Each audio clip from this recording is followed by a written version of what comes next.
તેમજ ગામડાના પ્રશ્નો જાણવા મળે છે, તેમજ લોકોના જે હાલના તાજા વિચારો છે તે અહીં રજૂ કરવા પ્રત્યે અહીં રજૂ કરે છે અને એનો યોગ્ય પ્રશ્નનો ઉકેલ આવે છે. મહાત્મા ગાંધીજીનું એક સ્વપ્ન હતું કે ગ્રામ્ય સ્વરાજનું સ્વપ્ન સાકાર કરવા માટે યુવાનો તૈયાર કરવાનો આ સંસ્થા એક ભગીરથ કાર્ય કરી રહી છે. મહોત્સવ અને આંતરરાષ્ટ્રીય સ્પર્ધાઓમાં ભાગ લેવામાં અહીં આવે છે અને વિદ્યાર્થીનો સર્વાંગી વિકાસ થાય છે. હવે ચાલતી પ્રવૃત્તિઓમાં સંમેલન જોઈએ તો સંમેલનની અંદર ઇન્ડોર ગેમ, વ્યાખ્યાનો તેમજ જનરલ નોલેજના પ્રશ્નો રજૂ કરવામાં આવે છે. વિદ્યાર્થીનો એ રીતે જનરલ નોલેજમાં પણ વિકાસ થઈ શકે છે. પ્રાર્થના સવાર સાંજ બંને ટાઈમ પ્રાર્થના થતી હોવાને કારણે પ્રાર્થનામાં વંચાતો પ્રેરણા વાંચન તેમજ ભજન અને અંદર વાચિત્રની અંદર અહીંયા વિદ્યાર્થીનો જે અંદર સુસુપ્ત રીતે શક્તિ જે પડેલી છે તે વિકસાવવાની અહીંયા તક મળે છે. તેમજ શ્રમ એટલે BRSની ડિગ્રીમાં શ્રમ પૂર્ણ કર્યા બાદ વિદ્યાર્થી અહીંથી જ્યારે જાય છે ઘરે ત્યારે નાનામાં નાનું કામ કરતા પણ પોતે શરમ અને સંકોચ ના અનુભવે એવી એ માટે શ્રમ કરવામાં આવે છે. વ્યક્તિ ખાલી વર્ગખંડના ચાર દિવાલો વચ્ચે શિક્ષણ લે એ નહીં, પરંતુ શારીરિક શિક્ષણ અને શારીરિક શ્રમ પણ કરે જેથી વ્યક્તિત્વનો વિકાસ થાય. શિક્ષણ દિવસ અને કેન્દ્ર દિવસ પણ ટીવાયમાં છેલ્લા વર્ષમાં કરવામાં આવે છે. એ શિક્ષણ દિવસ અને કેન્દ્ર દિવસ દરમિયાન એક માસ દરમિયાન વિદ્યાર્થીઓ પોતે પોતાના વિષયને અનુલક્ષી પશુપાલન, વિસ્તરણ અને એગ્રોનોમીના ભાગરૂપે ડેરી ફિલ્ડ વર્કમાં ડેરી ખેતરો, આદર્શ ખેડૂત વગેરેની જગ્યાએ જે તે જગ્યાએ જઈ અને પોતે એક માસ દરમિયાન પોતે કાર્ય કરે છે. તેમજ 15 દિવસ જે તે સંસ્થામાં જઈ એક આદર્શ શિક્ષક તરીકેની ફરજ બતાવે છે. વિદ્યાર્થીઓને તો જે તે સંસ્થામાં જઈ અભ્યાસ ભણાવે છે. પ્રવાસ 21 દિવસનો પ્રવાસ કરવામાં આવે છે જે દક્ષિણ ભારત, ઉત્તર ભારતનો કરવામાં આવે છે, જેમાં વિદ્યાર્થીઓ જે તે ધાર્મિક સ્થળો તથા અન્ય સ્થળોથી જાણકારી મેળવે.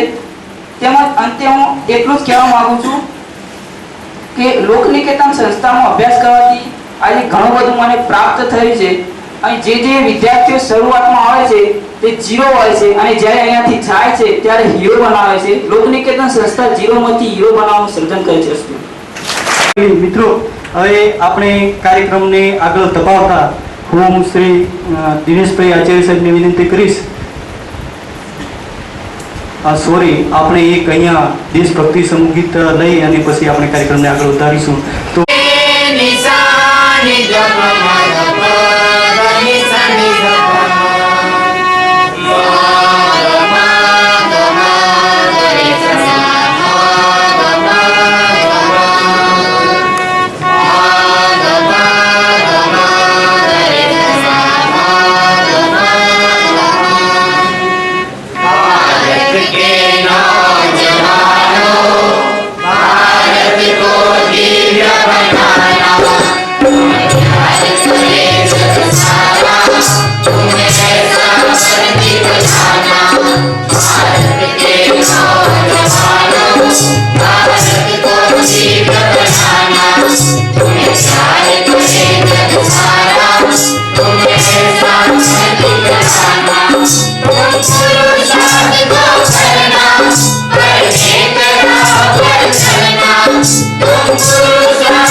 સુંદર મજાના સમૂહ ગીત બાદ આપણે કાર્યક્રમને આગળ 1987 માં જ્યારે બીઆરએસ વિભાગની આ સંસ્થાએ શરૂઆત કરી, આદરણીય દાદા અને દાદી એમણે એક સ્વપ્ન જોયેલું. લોકનિકેતનનું જ્યારે બીજ રોપ્યું 1960 ત્યારે એક સ્વપ્ન લઈને આ યુવાન વડીલો ગુજરાતના સૌથી પછાત એવા બનાસકાંઠામાં બેઠા. એ સમય એવો હતો કે જ્યારે ક્યાંય ગામડાનું શિક્ષણ નહોતું. કોઈ ગામમાં હાઈસ્કૂલ નહોતી અને ગામડાની પહેલી હાઈસ્કૂલ મડાણામાં પહેલી કરી અને પછી લોકનિકેતન રતનપુરમાં એનું બીજ રોપાયું. આજે આટલા વર્ષો પછી સમાજના યુવાનોને ઘડવા માટે અને એ પણ શિક્ષણ દ્વારા વિદ્યાર્થીઓમાં, યુવાનોમાં સાચી સમજ કેળવાય, એ એક જીવન જીવતો થાય, એ મહત્વનું છે. વડીલો જ્યારે આવ્યા છે ત્યારે મારે કહેવાનું છે કે મારા ઘણા બધા વિદ્યાર્થી મિત્રોએ પોતાની વાત કરી, એમણે એમની લાગણીઓ રજૂ કરી. 2 વર્ષ 3 વર્ષથી અહીંયા જે રહ્યા છે એ દરમિયાન એમણે જે જોયું છે, સમજ્યા છે, એમાંની એ એની વાત હતી. હા, ક્યાંક બને એવું કે એમની સમજવાની, એમની સમજણની ક્યાંક મર્યાદા હશે, પણ અમે કશું એવું લઈને બેઠા છીએ કે જે બીજી બહારની કોલેજો લઈને નથી બેઠી. થોડાક અમે જુદા છીએ. એ જુદા પણ મારે તમને સમજાવવું છે, મારે કહેવું છે. કારણ કે અમે અહીંયા જ્યારે કામ કરીએ છીએ, તમારા બાળકો સાથે અમે જ્યારે કામ કરીએ છીએ, ત્યારે ઘણીવાર આવા નાના નાના પ્રશ્નો અમને નડતા હોય છે. એટલે મેં આ વખતે નક્કી કર્યું કે ભાઈ પહેલા જ દિવસે વાલીઓ સાથે આપણે એક બેઠક કરવી છે અને એનું આ ફળ સ્વરૂપ છે કે આપણે બધા ભેગા થયા છીએ. અમે વિદ્યાર્થીને એવો તૈયાર કરવા માંગીએ છીએ કે જે સમાજમાં જઈને બેસે. એવું નથી કે નોકરી ના કરે, એને આર્થિક ઉપાર્જન કરવાનું જ છે, પણ એ એવો નાગરિક બનવો જોઈએ કે જેની સામે સમાજ છે ક્યારેય આંગળી ના ચીંધતો હોય કે તું આ સમાજને બગાડે છે, એવું એને ક્યારેય ટોણો ના લાગવો જોઈએ. એવો અમારે વિદ્યાર્થીને તૈયાર કરવો છે. એ સમાજના અત્યારે જે પ્રશ્નો છે એ પ્રશ્નોથી પર હોય, એનામાં ક્યાંય ઊંચ નીચના ભેદ ના હોય, ગરીબી તવંગરનો ક્યાંય એક ભેદ ના. હા, એની પાસે અઢળક સંપત્તિ હોઈ શકે, એની તાકાત હોય એટલું કમાય, પણ એ શોષણ કરીને કમાતો